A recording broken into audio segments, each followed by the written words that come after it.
Hello friends, చాలా రోజుల నుంచి ఒక వీడియో పెట్టలేకపోయాను. నాకు అనివార్య కారణాల వల్ల అదే కొంచెం బిజీగా ఉండడం వల్ల మళ్ళీ వేళ నుంచి స్టార్ట్ చేస్తున్నాను. ఫ్రెండ్స్, జాగ్రత్తగా మీరు వాచ్ చేయండి. ఒక మంచి గేమ్ని అయితే మీకు చూపెడుతున్నాను. అయితే E4, night C6, night C3, night F6. This is 3 nights opening లాగా వెళ్తుంది. కాబట్టి bishop C4 and E5. Okay, middle game ఏదో వెళ్తుందో చూద్దాం. మంచిగానే వచ్చేట్టుంది మనకి. D3, obviously D3. Bishop C7 good గేమ్కి వెళ్తుంది. ఓపెనింగ్ని బట్టి మనం ఏ విధంగా వెళ్తుందో చెప్పొచ్చు. నేను పాన్ పుష్ చేశాను అనమాట, నైట్ ముందుకు రాకుండా. అతను క్యాజలింగ్ చేసాడు. Okay, what I want that is it అనమాట అండి. ఓకే, ఇప్పుడు నేను ఫైల్ ఓపెన్ చేస్తాను. F5 ఓపెన్ చేసేస్తాను డైరెక్ట్గా. I will go to F3, F4 అనమాట అండి. E/F4 బిషప్తో క్యాప్చర్ చేస్తున్నాను అనమాట. నెక్స్ట్ ఏం చేశాడు అతను, పాన్ సెంటర్ ఓపెన్ చేయడానికి పాన్ పుష్ చేశాడు. అయితే D5, కానీ ఆ స్క్వేర్ మీద నాకు 3 కాస్తున్నాయి అనమాట. అతనికి 2 ఉన్నాయి, చూసుకోలేదు. జస్ట్ మిస్టేక్ అనమాట. నైట్ని తీసుకొచ్చి పాన్ నైట్ మీద పడింది. నైట్ని తీసుకొచ్చి బిషప్ మీద వేసాడు. అయితే బిషప్ని బ్యాక్కి జరపలేదు నేను, ఎందుకంటే నైట్ని బిషప్తో క్యాప్చర్ చేస్తే నేను పాన్తో క్యాప్చర్ చేసి పాన్ కాస్తుంది అనమాట. దానికోసమని అట్టే ఉంచి నైట్ ఓపెన్ చేశాను. అతను obviously night into bishop, pan into night. Okay, bishop మీదకి నైట్ తీసుకొచ్చాడు. నేను ఆ డయాగ్నల్లో కనుక తీస్తే బిషప్, క్వీను, నైట్ 3 ఉన్నాయి కాబట్టి ఫోర్స్లో చెక్ చెప్పడానికి నేను ఆ బిషప్ని బ్యాక్ తీసుకొస్తాను అనమాట. H2లోకి తీసుకొచ్చాను, నైట్ ముందుకు రాకుండా. నాకు తెలిసి బిషప్తో చెక్ చెప్తాడు అతను. బిషప్ H4 చెక్ అనమాట. Okay, night into bishop, queen into bishop జరుగుతుంది. ఇప్పుడు queen into bishop check.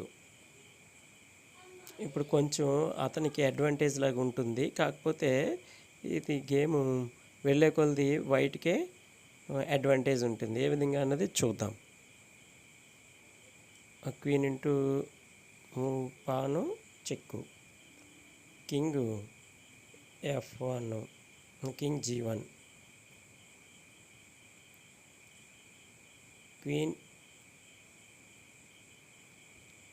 Queen C5 check, మళ్ళీ king. Okay, king F1, queen C4 check. ఇది అతను చేయాలనుకుంటే డ్రా చేయొచ్చు, రిపీటెడ్ మూవ్స్. బట్ అతను ఇంకా ఆడదాం అనుకున్నాడు. ఇక్కడ మనకి అడ్వాంటేజ్ దొరికిందనమాట. క్వీన్ ఓపెన్ అయింది. Queen F3. ఇంకెక్కడి నుంచి వైట్ గేమ్ ప్లస్లో ఉంటుంది. క్వీన్ D4 చెక్కు, క్వీన్ ఇంటూ క్వీన్ నేను ఆఫర్ చేస్తాను. అతను క్వీన్ ఇంటూ క్వీన్ చేస్తే బాగుండు, మరి చూద్దాం. కానీ తప్పుకున్నాడు. ఎస్, మనం ఆల్మోస్ట్ నేను బిషప్ని బయటికి తీసుకొచ్చాను అనమాట అండి. బిషప్ E4 పాన్తో అటాక్ చేశారు, no problem. Bishop back retrieve. Bishop D4 pawn promote చేశాడు. ఓకే, ఇది మనకి అంటే ముందుకి తీసుకొచ్చి ఆ లైన్ ఓపెన్ చేద్దాం అనుకున్నాడు. అయితే నేను కింగ్ని H2లోకి పెట్టి రుక్కులో ఓపెన్ చేస్తాను అనమాట. ఓకే, పాన్ ప్రమోట్ చేశారు. రుక్కుని తీసుకొస్తాను. Rukku E1,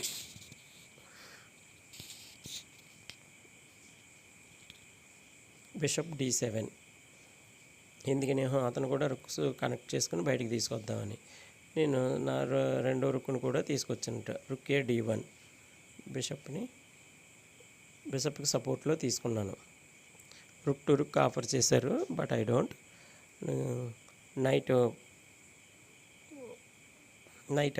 E4. అతని కనుక క్వీన్తో పాన్ కొట్టలేడు. కొడితే ఓపెన్ చెప్తానమాట, దాని గురించి అని కొట్టలేదు.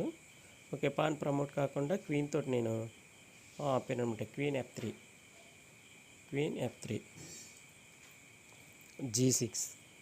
ఎందుకంటే క్వీన్ నైట్ మీదకే వచ్చింది కాబట్టి అతను అలా చేశాడు. నేను బిషప్ని బ్యాక్ తీసుకొచ్చాను పాన్ సపోర్ట్లోకి. బిషప్ C3, పాను నేను వదిలేసుకున్నాను అనమాట. ఎందుకంటే గేమ్ అడ్వాంటేజ్ రావాలి కాబట్టి క్వీన్ని వేరే టెంపోలోకి తీసుకెళ్ళాను అనమాట. నైట్ G5 అయితే రుక్ ఇంటూ రుక్కు, రుక్ ఇంటూ రుక్కు. ఓకే, ఇప్పుడు నేను చూడండి మన గేమ్ ఎంత అడ్వాంటేజ్లోకి వెళ్తుందో. రుక్కు E7లోకి వెళ్ళింది, అంటే ఆలైన్. ఇక్కడ మీరు నైట్ ఇలా ఆడాడు కాబట్టి నాకు ఎక్సలెంట్ మూవ్ ఉంది. మీరు ఏమైనా చెప్పగలిగితే చెప్పండి ఫ్రెండ్స్, ఆలోచించండి, త్వరగా ఆలోచించాలి. Super good move. ఇలాంటి మూవ్స్ ఆడితేనే గేమ్ అడ్వాంటేజ్లోకి వస్తుందన్నమాట. నైట్ తోటే ఆడుతున్నాను, మీకు చెప్పేస్తున్నాను, ఆల్రెడీ మీరు తెలుసుకుని ఉంటారు. Knight into S7, knight into S7 కొడితే నైట్ తోటి కొట్టలేడు. కొడితే అక్కడి నుంచి మనం నైట్ ఇంటూ నైట్ కొడితే గేము సింపుల్గా అయిపోతుంది. ఓపెన్ చెక్కులు అనమాట. బిషప్ సపోర్ట్ తోటి రుక్కు చెక్కులు చెప్పడం ఓపెన్ చెక్కులు అవుతాయి అనమాట. అందుకని కొట్టలేడు అనమాట. నైట్ ఇంటూ నైట్ చెక్కు, రుక్కుని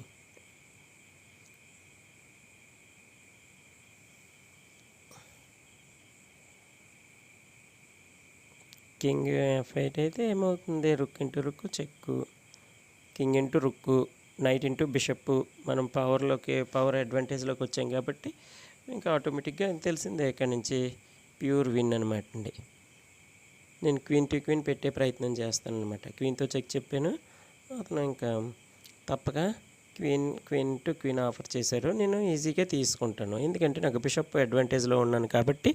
ఇక్కడి నుంచి ఈజీ మూవ్ జస్ట్ జరుగుతుందంటే కింగ్ ఇంటూ క్వీన్ తీసుకుంటాడు.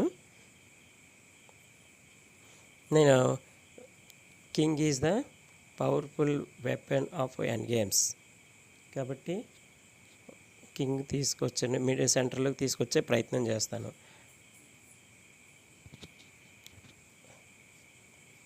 నాకు కింగ్ GHలో 2 పాన్స్ ఉన్నాయి కాబట్టి అతనికి అపోనెంట్లో 1 పాన్ ఉంది కాబట్టి 2 versus 1 కాబట్టి ఆటోమేటిక్గా నేను క్యాన్సిల్ చేసుకునే ప్రయత్నంలో అటు ఉంటాను, ఇతను ఈ పక్కన వచ్చే ప్రయత్నంలో ఉంటాడనమాట. ఎంత చేసినా ఏం చేసినా మన ఈజీ విన్ అనమాట అండి. అక్కడ జాగ్రత్తగా అబ్జర్వ్ చేయండి. ఇక్కడ నుంచి మీరు ఈజీగా ఆడేస్తారనుకోండి, మీరు కొన్ని ప్రయత్నం చేసినా నో ప్రాబ్లం, తీసేసి మనం కింగ్ ఇంటూ పాన్ కొడతారు. ఈ మధ్య మనం పాన్ పోస్ట్ చేసుకుంటాం, అంతే సింపుల్ ఈజీ. ఓకే, అక్కడ 2x1 ఉన్నా కానీ 2 versus 1 నో ప్రాబ్లం. బిషప్ని అటాక్ చేశారు కాబట్టి మనం బిషప్ ఇచ్చేసినా నో ప్రాబ్లం, కానీ అంత పరిస్థితి ఎందుకు, బిషప్ని బ్యాక్ తీసుకుంటే సరిపోతుంది అనమాట. క్వీన్ ప్రమోట్ అవుతుంది అనుకుని ఓకే, పాన్ ఇంటూ పాన్, ఇంకా నో ప్రాబ్లం, క్వీన్ ప్రమోట్ చేసుకుంటాం. ఇది ఈజీ కదా మీకు, చాలా ఈజీ. బిషప్ని ఇవ్వాల్సిన పని లేదు. క్వీన్తో చెక్ చెప్తాం, మళ్ళీ క్వీన్తో చెక్కు. ఓకే, ఇక్కడ ఎలాగైనా ఆడుకోవచ్చు. కింగ్ని దగ్గరికి తీసుకొస్తే సరిపోతుంది మన కింగ్ని, నో ప్రాబ్లం. చెక్ చెప్పి కొట్టచ్చు. ఓకే, కింగ్ని తీసుకొచ్చామనుకో ఇంకా ఆల్మోస్ట్ ఆల్ చెక్కు, గేమ్ ఇచ్చేస్తారనమాట. ఓకే ఫ్రెండ్స్, ఈ గేమ్ మీకు నచ్చే ఉంటుంది. Okay, thank you.